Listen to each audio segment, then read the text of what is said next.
UPSC crack करना एकदम easy हो जाए। यूपीएससी कुछ तरह के स्टेटमेंट है जो हमेशा वो गलत ही डालता है, तो 20 से 25 नंबर चाहिए तो ये बुक जरूर पढ़ना, ये मेरी गारंटी है। मैं सही सलाह दे रहा हूँ, गलत सलाह नहीं दे रहा हूँ। आप थोड़ा सा विश्वास कीजिए, मेरे पे विश्वास मत कीजिए, बाकी इस बुक पे विश्वास कीजिए। मैंने प्रूफ दिखाया था 2024 वाला, मैंने जो एग्जाम क्लियर किया था यूपीएससी प्रीलिम। पढ़ने के बाद में भूल जाते हैं, याद नहीं होता है, इसका सबसे बड़ा कारण है हम सिर्फ पढ़ते हैं, इसको याद नहीं करते हैं। ये सबसे बड़ा कारण है प्री में फेल होने का। बुक्स पढ़ते हैं, एनसीईआरटीज पढ़ते हैं, स्टैंडर्ड बुक पढ़ते हैं और पीवाईक्यू सॉल्व होते ही नहीं। प्री क्लियर होना तय है, कोई नहीं रोक सकता। हेलो फ्रेंड्स, इस वीडियो में हम बात करेंगे कि हम मतलब प्री में बार बार फेल क्यों होते हैं, यूपीएससी सिविल सर्विस प्रीलिम्स। इसके बारे में कंप्लीट बात करेंगे कि प्रीलिम्स में बार बार फेल क्यों होते हैं। जैसे कि मैं अभी मेंस के रिजल्ट का वेट कर रहा हूँ, तो अभी मैंने देखा थोड़े बहुत अच्छे वीडियो बना लिए जाए आपके लिए, तो मतलब थोड़ी बहुत आपको हेल्प हो सकती है, क्योंकि मैंने वो प्री क्लियर किया है तो थोड़ा बहुत एक्सपीरियंस है, ज़्यादा तो नहीं है, थोड़ा बहुत एक्सपीरियंस है। तो उस हिसाब से मैं आपको बताऊंगा कि बार बार हम प्री में फेल क्यों होते हैं, बुक्स पढ़ने से मतलब पीवाईक्यू सॉल्व क्यों नहीं होते। बहुत सारे लोग मैसेज करते हैं कि हम बुक्स पढ़ते हैं, एनसीईआरटीज पढ़ते हैं, स्टैंडर्ड बुक पढ़ते हैं और पीवाईक्यू सॉल्व होते ही नहीं है। उसका एक आज सॉल्यूशन है मेरे पास में, जो मैं बताऊंगा। प्री में फेल होने का सबसे बड़ा कारण है कि हम किताबें सिर्फ पढ़ते हैं। जैसे कि ये किताब हो गई मेरे पास में, तो ये हम सिर्फ पढ़ते हैं, इसको याद नहीं करते हैं। ये सबसे बड़ा कारण है प्री में फेल होने का। जरूरी नहीं ये बुक हो, हर कोई बुक हो, एनसीईआरटीज हो, स्टैंडर्ड बुक हो, हम पढ़ते तो बहुत ज़्यादा है, मतलब पढ़ते जाते हैं लेकिन उसको याद नहीं करते। भले 5 साल भी अगर पढ़ लेंगे ना तो भी प्री क्लियर नहीं होगा अगर याद नहीं करेंगे तो। सिर्फ पढ़ना अपना वो टारगेट नहीं है, उद्देश्य नहीं है, ठीक है। अपना उद्देश्य है याद करना और यूपीएससी के सवाल सॉल्व करना। तो हमें केवल पढ़ना नहीं है, पढ़ने के लिए मतलब पढ़ने के बाद में याद भी करना है। याद कैसे करें? पढ़ने के बाद में भूल जाते हैं, याद नहीं होता है, इसका सबसे बड़ा कारण है कि रिवाइज नहीं करते हैं। जैसे कि स्टार्टिंग में भी ऐसे ही करता था, मैं रिवाइज नहीं करता था और पढ़ता रहता था।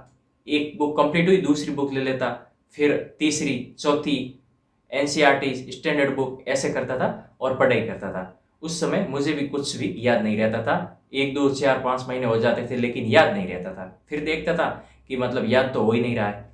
तो उसके बाद में मैंने क्या किया कि जैसे कि कल पढ़ा है मैंने, वो कल पढ़ा जो आज रिवाइज किया है मैंने वापिस, और जो आज रिवाइज किया है, कल पढ़ा था आज रिवाइज किया, वो 5 दिन बाद फिर मैंने रिवाइज किया और 15 दिन बाद में फिर रिवाइज किया, 1 महीने बाद में फिर रिवाइज किया, 4-5 बार हो गए।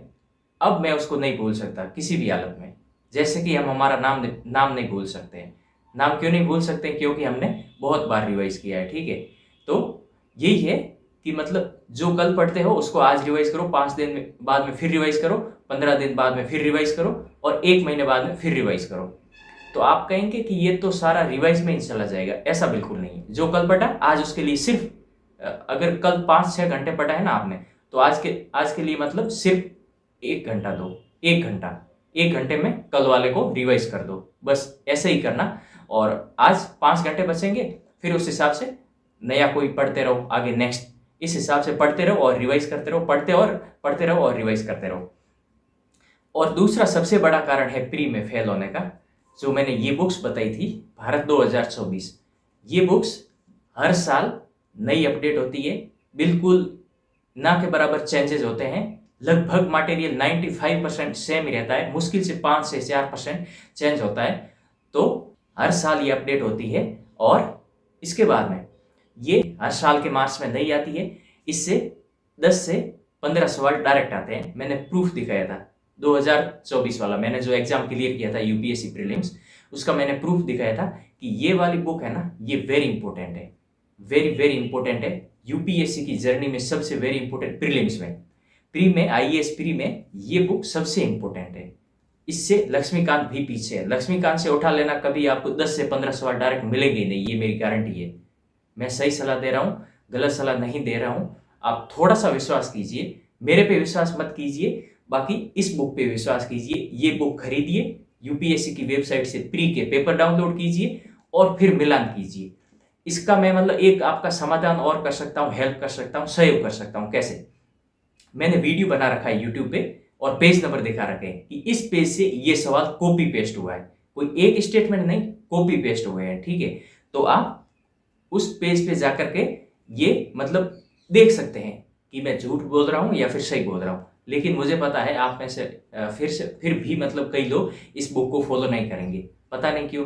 या मतलब आपको अगर 20 से 25 नंबर नहीं चाहिए तो भले ही मत फॉलो करो। अगर चाहिए 20 से 25 नंबर, यूपीएससी का एक नंबर भी बहुत बड़ा होता है, एक नंबर भी, 1 से 2 नंबर भी बहुत बड़े होते हैं। 20 से 25 नंबर तो मतलब कहाँ से कहाँ पहुंचा देगा आपको ही पता नहीं चलेगा।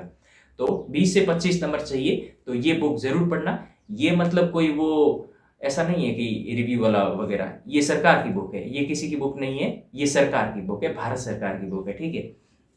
उसके बाद में सबसे इंपॉर्टेंट है ये PYQs। मेरे पास में पुराने हैं, मैं यही पढ़ता था, और ये वाला है मेरे पास में, तो मैं तो यही पढ़ता था। लेकिन आप नया इसका एडिशन ले लीजिए, नए एडिशन में 2024 के जो भी हो वो आ जाएंगे, और ये ले लीजिए, कोई भी ले लीजिए, मुझे इस पब्लिकेशन से कोई मतलब नहीं है। अंदर PYQ होने चाहिए, थोड़ा सा डिटेल में एक्सप्लेन किया हुआ होना चाहिए, और ये बुक होनी चाहिए, PYQs होना चाहिए। जरूरी नहीं कि ये दिशा की हील है, लेकिन मेरे पास में है और थोड़ी बहुत ठीक आती है। बाकी आपकी मर्जी है, आप कोई भी मतलब ले सकते हैं, कोई जरूरी नहीं कि यही पब्लिकेशन ले, ठीक है। तो ये 2 बुक हो गई। अब प्री में बार बार फेल होने का तीसरा कारण है कि सबसे पहले हम पढ़ाई करते हैं, बुक्स पढ़ते हैं, उसके बाद में रिवाइज करते नहीं है, थोड़ा बहुत याद रहता है, मुश्किल से 5 से 10% याद रहता है फर्स्ट बार में।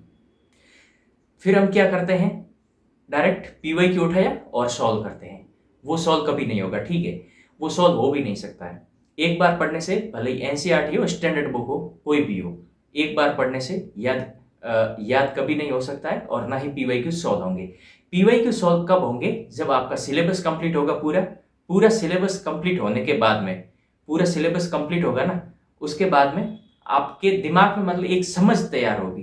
कॉन्सेप्ट क्लियर रखना, कॉन्सेप्ट क्लियर नहीं हुआ तो प्रीलिम्स क्रैक करना बहुत मुश्किल है। हर मतलब टॉपिक का कॉन्सेप्ट आपको क्लियर होना चाहिए आपके माइंड में। भले ही कहीं से करो, यूट्यूब से करो, नेट से, गूगल से सर्च कर लो। कोई अगर बुक से आपको समझ में नहीं आ रहा है तो यूट्यूब, नेट वगैरह ये है, तो यहाँ से गूगल वगैरह, इससे वो सर्च कर लो और देख लो कि इसका ये क्या है क्या नहीं है। कॉन्सेप्ट क्लियर होना जरूरी है, फैक्ट याद होने चाहिए, डेटा इंपोर्टेंट याद होने चाहिए। जरूरी नहीं है कि सारे डेटाज याद हो, इंपोर्टेंट याद होने चाहिए। और PYQ कैसे मतलब सॉल्व करें? जब आपको सब याद हो जाएगा, सारा मतलब आपका सिलेबस कंप्लीट हो जाएगा। सिलेबस मतलब प्री का जो बुक लिस्ट आप फॉलो कर रहे हैं, बुक लिस्ट के लिए मैंने वीडियो भी बनाई है, तो वो आपका क्लियर होने के बाद में आप मतलब एक दिमाग में एक समझ पैदा होगी अपने आप ही। फिर वो नॉलेज के बेस पर एक समझ पैदा होगी आपके माइंड में, उससे मतलब स्टेटमेंट सॉल्व होंगे। उससे पहले स्टेटमेंट मेरे भी नहीं सॉल्व होते थे, हर किसी के नहीं होते हैं। अगर कोई कह दे तो सावधान रहना, उनकी बातों पर विश्वास मत करना, क्योंकि ऐसा कुछ भी नहीं होता है कि 1-2 बार पढ़ने से डायरेक्ट PYQ सारे के सारे सॉल्व हो जाएंगे, ऐसा बिल्कुल भी नहीं है, ठीक है। और ये वाली बुक है, इसमें मतलब ये वाली PYQs, इसमें मतलब जब आप प्रैक्टिस करेंगे ना, बार बार आप इसको प्रैक्टिस करना। प्रैक्टिस करने से आपके मतलब माइंड में मतलब एक यूपीएससी की जो थीम है वो अपने आप आइडेंटिफाई होगी कि मतलब यूपीएससी कुछ तरह के स्टेटमेंट है जो हमेशा वो गलत ही डालता है, नेगेटिव।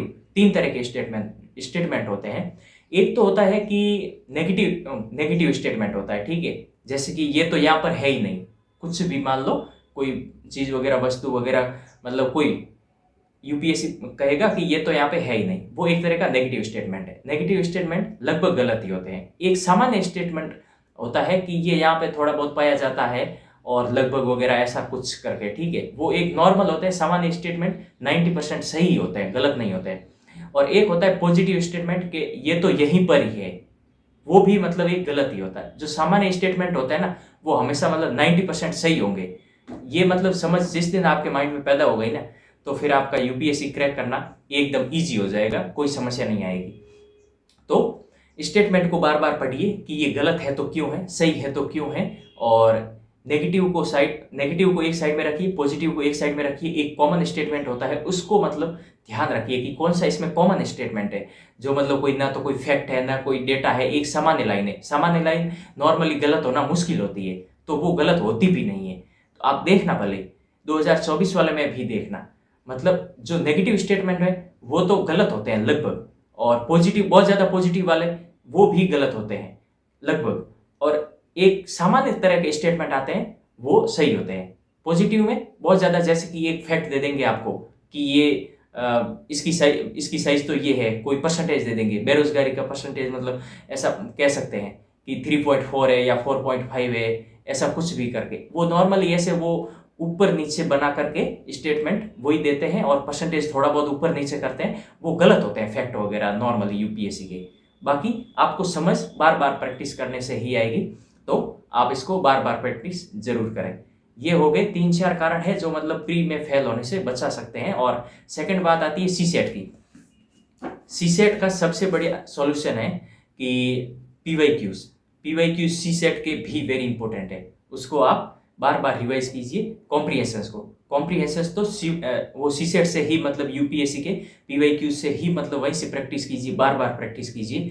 और मैथ्स और रीजनिंग के लिए पीयूष वर्षण सर की बुक आती है, बहुत बढ़िया बुक है, वहाँ से मतलब आपका क्लियर हो जाएगी रीजनिंग, कोई प्रॉब्लम नहीं होगी। और मैथ्स के लिए RS अग्रवाल आती है, वहाँ से आप मैथ्स पढ़ सकते हैं। और यूट्यूब से मतलब फ्री में बहुत सारे लोग पढ़ाते हैं, आप जो आपको अच्छा लगे वीडियो और कॉन्सेप्ट समझ में आ जाए, वहाँ से आप कर सकते हैं रीजनिंग और मैथ्स। बाकी कॉम्प्रीहेंशंस के लिए आप पीवाईक्यू से ही प्रैक्टिस करिए, और बाकी रीजनिंग और मैथ्स के लिए प्रैक्टिस करने के लिए पीवाईक्यू से ही करिए, ठीक है। तो यही है, अगर आप इन सबको फॉलो कर लेंगे तो आपका मतलब प्री क्लियर होना तय है, कोई नहीं रोक सकता।